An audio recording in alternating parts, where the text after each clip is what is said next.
Activist Radio is on the air. You have tuned into the Mark Harrington Show, sponsored by Created Equal. Mark is training a new generation of leaders to take on the culture of death and win. You don't like abortion, don't have one. The only thing that can be said to be objective truth is that there is no objective truth. It does come out in one piece. It comes out in one piece. I would argue that we certainly are not all created equal. And now, here's Mark. Well, happy Independence Week, coming to you from the Mark Harrington Show, your radio activist here. Happy Independence Week. Happy Independence, America. This is a big week for us as we celebrate our independence. And interesting, this whole idea of freedom and liberty has been turned on its head often in America. We use it for license to sin, license to do all kinds of evil. So Independence Day is always kind of a bittersweet day for me. I mean, I love America, like many of you, I'm sure. Love who we are, who we've been, but sometimes I look at where we're going and I wonder what's happened to us. So it's kind of a bittersweet day. We want to be patriots. We believe in America and everything it stood for, but I wonder if we've lost sight of all that. So, and when it comes to that issue, we think about the issue of abortion, right? That women use their so-called independence or freedom to kill babies.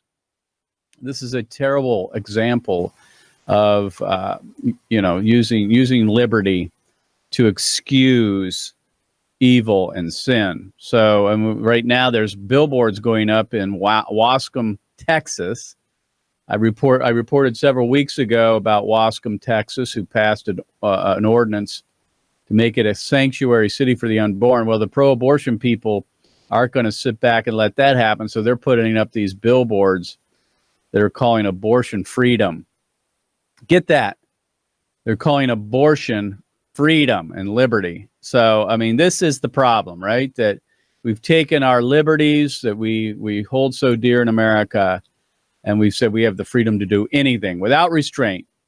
No limits, no rules, no laws, no nothing. You can do whatever you want, when you want to do it. It's all about choice, right? And that's the problem we face. But happy Independence Week to you, and we'll continue to march on and hopefully restore this great republic. Well, today I want to talk about the GOP and its lip service to abolishing abortion, along with, and at the same time, the Democrat candidates for president pandering to Planned Parenthood. Just this last week, Planned Parenthood had their annual political gathering in Washington, D.C., a forum of the candidates for president, and they called it We Decide. And Leanna Wen is the president of Planned Parenthood, and she spoke at that along with all the candidates, all 23 of them, apparently, came and pandered to Planned Parenthood, telling them they were going to be the most abortion candidate and in order to win the support of Planned Parenthood. So we have that on one side. And then we have this interview by Rand Paul, which talks about how the GOP, that is the grand old party, that Republican Party nationally, is simply paying lip service to abortion. They have no intent, according to Rand Paul, to end abortion. And so what I'd like to do, let's go ahead and start with this clip. This is Leanna Wen. She's the president of Planned Parenthood, speaking at the Planned Parenthood Action Fund's Forum for Political Candidates for President. Go ahead and play that clip. They don't get to call themselves pro-life when they are taking health care away from people. And Planned Parenthood's health centers are performing life-saving care every day. Life-saving care. We are here today to stand up and speak out because we are the Planned Parenthood Action Fund. We stand with all people in this country. We stand on the right side of history. We will not be silent. We will never back down. And we know that America stands with Planned Parenthood. No, well, you can stop it there. That's enough of Leanna Wen. So basically, here's Leanna. She leads the largest abortion company in the world, and she talks about taking health care away from women. Who is doing that, by the way? I'm not aware of anyone that's doing that. Are you? As far as I can tell, anybody who lives in the United States gets health care. If they're in need of health care, they go to the hospital or whatever emergency room. They're going to get care. Now, it may not be paid for by them. It may be paid for by the government. If they don't have the money, that hospitals, take care of patients whether they have the money or not. No one's being denied health care. What she's talking about when she talks about reproductive health care, that's just a euphemism for child killing. And we ought to be taking away that kind of so-called care. Killing babies is not health care. It's not health care. And then she goes on that, they're on the right side of history. I hate this term. I hear this thrown about all the time in the political discourse in America. But you don't want to be on the wrong side of history. You want to be on the right side of history. There's nothing about the arc of history that makes it right, necessarily. Right? We are normally not necessarily on a progressive trend. Things are not necessarily always getting better and just and more fair. We're not always becoming more free. This kind of thing. There's no guarantee that things are going to improve overall. So when people say, "Oh, you're on the wrong side of history," what does that mean? What does that mean, really? Or that you're on the right side of history? Planned Parenthood saying, "Well, if you don't kill babies, you don't support killing babies, you're on the wrong side of history." Well, I got something to tell you. If being on the right side of history means we got to kill babies, then I don't want to be on that side, and I hope you don't either. It's like people possibly in Nazi Germany saying, you don't want to be on the wrong side of history. You need to follow the Third Reich.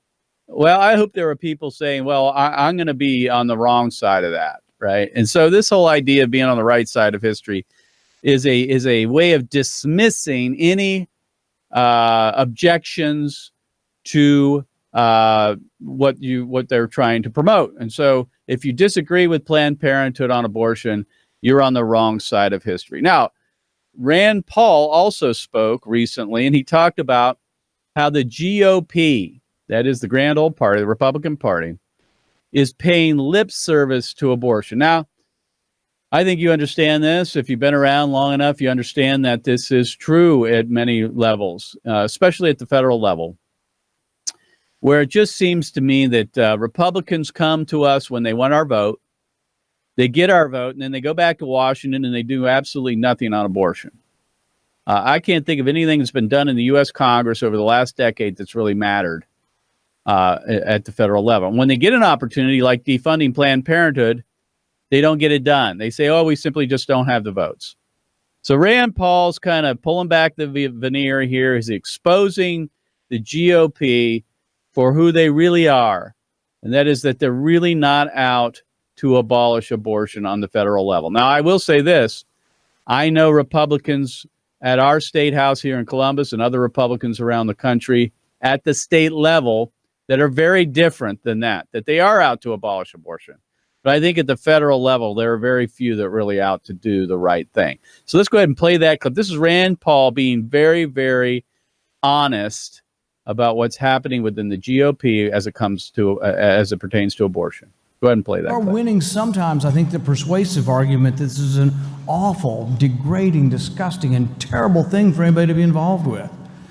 But I will tell you that we still lose in the legislation. We still lose, and sometimes we lose because the people who come to you and give you lip service and say, oh, I'm pro-life, and then they don't seem to vote that way.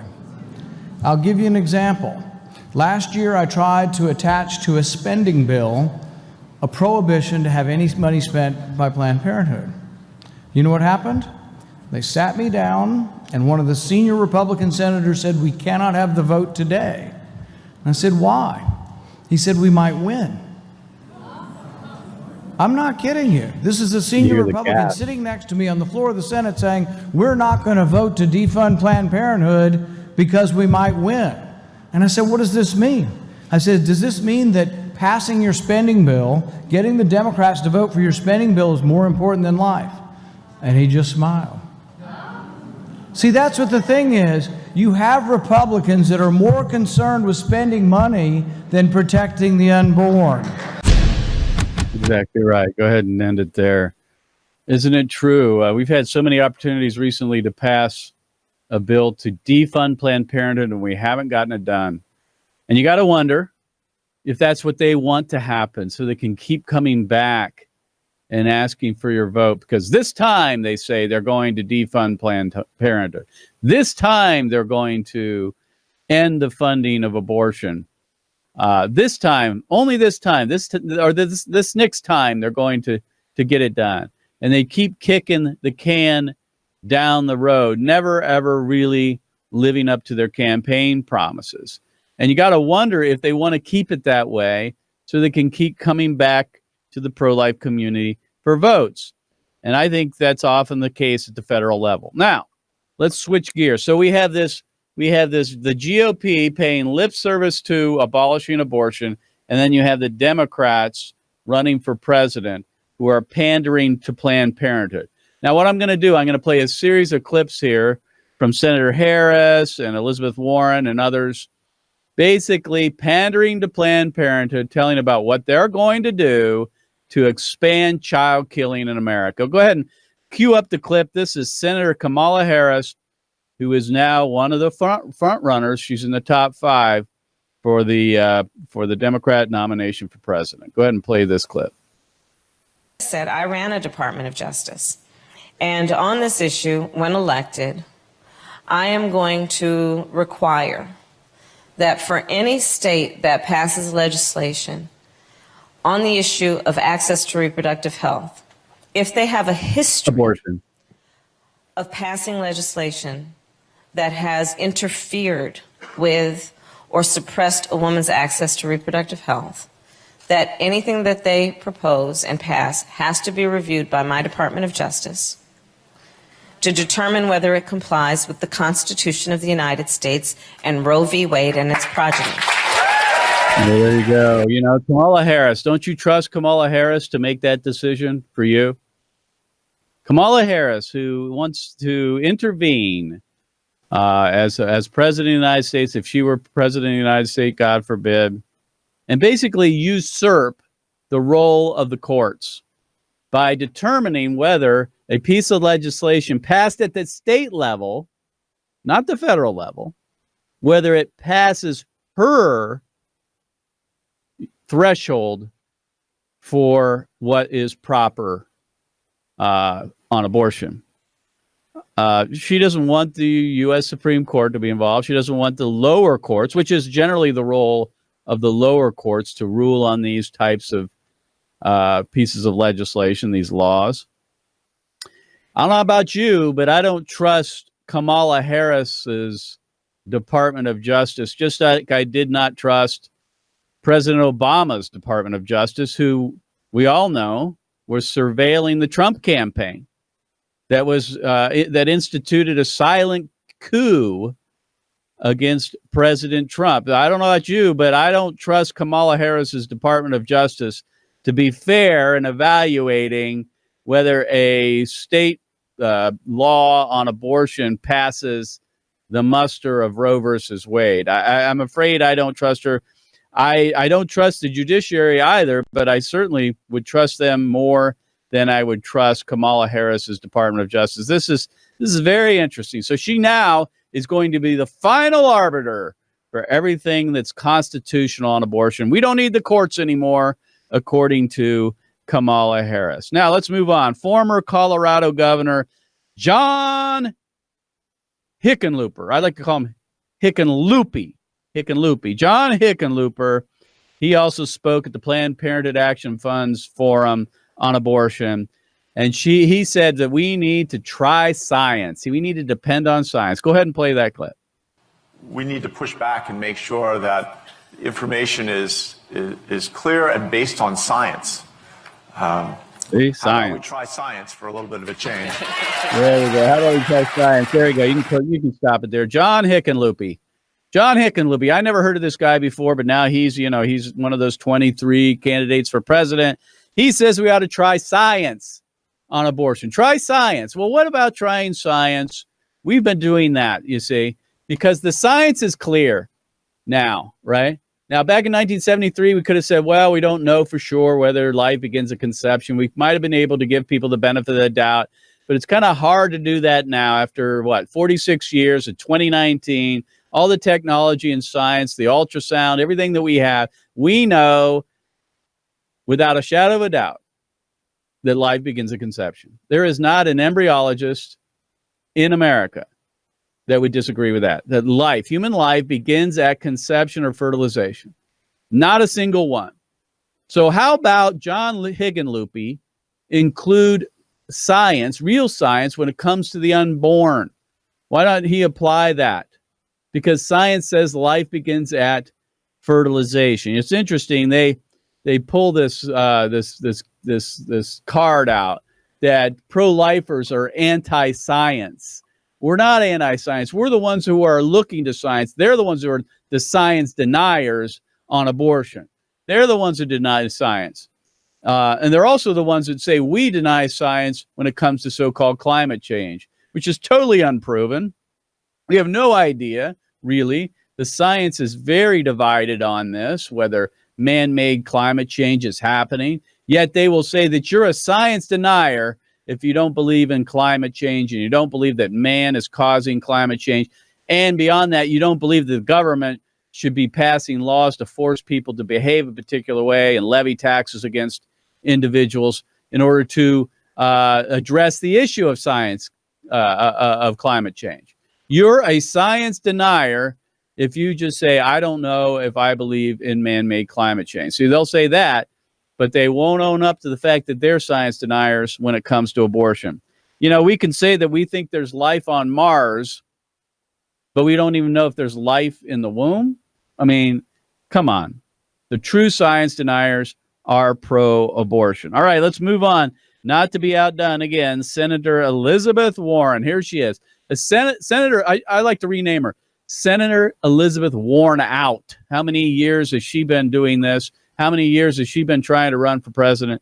Senator Elizabeth Warren out. She's going to be speaking. She spoke at this Planned Parenthood Action Fund forum, and she talks about democracy and how the abortion issue ought to be left up to the people to decide. Go ahead and play that clip. Is a democracy. In a democracy, the laws should reflect the values of the people. So I say it is time to go on offense with Roe versus Wade. There you go. You can end it there. Well, first of all, Elizabeth Warren needs a little civics lesson. We are a type of democracy, right? America is a type of democracy. We are democratic in our politics, but we are not a democracy, a true democracy, in that we are a representative republic. There's a big difference. And we govern by the rule of law, but not by men. The abortion issue, although I would agree with her in that the people should decide, because it's not included within the text. The issue is not included within the text of the U.S. Constitution. She's right on that, but yet she then defers to Roe versus Wade and says that's the law of the land. So she can't have it both ways, right? Either it's going to be decided by the people or it's going to be decided by the courts. And because abortion, the word abortion, right to privacy, extending to abortion does not appear within the text of the U.S. Constitution or Bill of Rights, it ought to be left to the people. But we are not a pure democracy, and she needs to understand that. We are a representative republic. Now, she goes on to saying that she wants to codify Roe versus Wade into law. That means pass a federal law making Roe v. Wade the law of the land. Well, I already thought it was, according to the left, that it was the law of the land. We understand that it's not the law of the land. It's simply an opinion that was handed down by the United States Supreme Court that unfortunately many of us bend the knee to. All right. Let's move on. We also have Marianne Williamson. I don't know how this woman got on the stage or got in the presidential race. She's an author. That's her claim to fame. She's a new age author, and yet she's making the rounds to the Planned Parenthood Action Fund forum, and she spoke also about abortion and how it relates to the Declaration of Independence. Go ahead and play that clip. I understand all humans have unalienable rights of life, liberty, and the pursuit of happiness. Being healthy is necessary for us to pursue happiness. Having reproductive choice is necessary for us to pursue happiness. And the Declaration of Independence says that it is that governments are instituted to secure those rights. Government should be the ones saying to any forces that would limit us, stop right there. That's what the government should be. The government should not be limiting or thwarting our freedoms. Government should be guaranteeing. All right. Thank you. Thank you. Well, there you go. I mean, that's an interesting point of view. Interesting. She said all humans, but it doesn't include the unborn in her world, does it? You know, the Declaration of Independence says we hold these truths to be self-evident that all men are created equal, and that they are endowed by their creator with certain unalienable rights. Among those are the right to life, liberty, and the pursuit of happiness. She didn't mention the first right, did she? The right to life, fundamental right, first right. Why is that? Why is it that the founders listed it first? Because every single other right guaranteed by the Constitution flows from the fact that you need to be born. The right to life is fundamental, although she left that out. And she wants to invent these other rights, reproductive rights, supposedly. What she means there is a right to so-called right to abortion, right to abortion. So she'll deny the right to life for the most vulnerable humans among us, the preborn, but she invents a right that she says that the government ought to protect, which is the right to kill our offspring. I don't think she's qualified for president. What do you think? I got one more left. Andrew Yang. Andrew Yang. Once again, I don't know how he got on the stage, but this guy's some entrepreneur, maybe from a Silicon Valley company. And Andrew Yang finished up by saying that men, including him apparently, should have no voice on abortion. Go ahead and play that clip. Right. And so I actually feel self-conscious even answering questions about it because I'm like, this has nothing to do with what I just leave the room and then come back and then women can tell us what the heck you want to do. Oh, there you go. He says he's self-conscious. Go ahead and end it there. We live in. Yeah, he says he's self-conscious talking about abortion. Well, if you're self-conscious, then why are you there? Why are you there pandering to Planned Parenthood? Because you want their votes. You want their votes. Now, this whole issue that men should not have a say on abortion is ludicrous. It's ludicrous. First of all, half of the women, half of the preborn are women. So what about their rights? And what about the men in the womb? Both are vulnerable to abortion. Keep in mind that the U.S. Supreme Court decided the case of Roe versus Wade, and it was a 7-2 decision, and they were all men. What do pro-abortion advocates think of that? That every single vote on the Supreme Court was by a man. Well, I guess it's okay if you're pro-choice and you're a man, but if you're pro-life and you're a man, you shouldn't have a voice. Now, keep in mind this is something to think about. Every single pregnancy is caused by a man. 100% of all pregnancies are caused by men, right? So, because, keep in mind also that men are fertile 365 days a year, right? Where women are only fertile 2 days a month, generally, 24 days a year.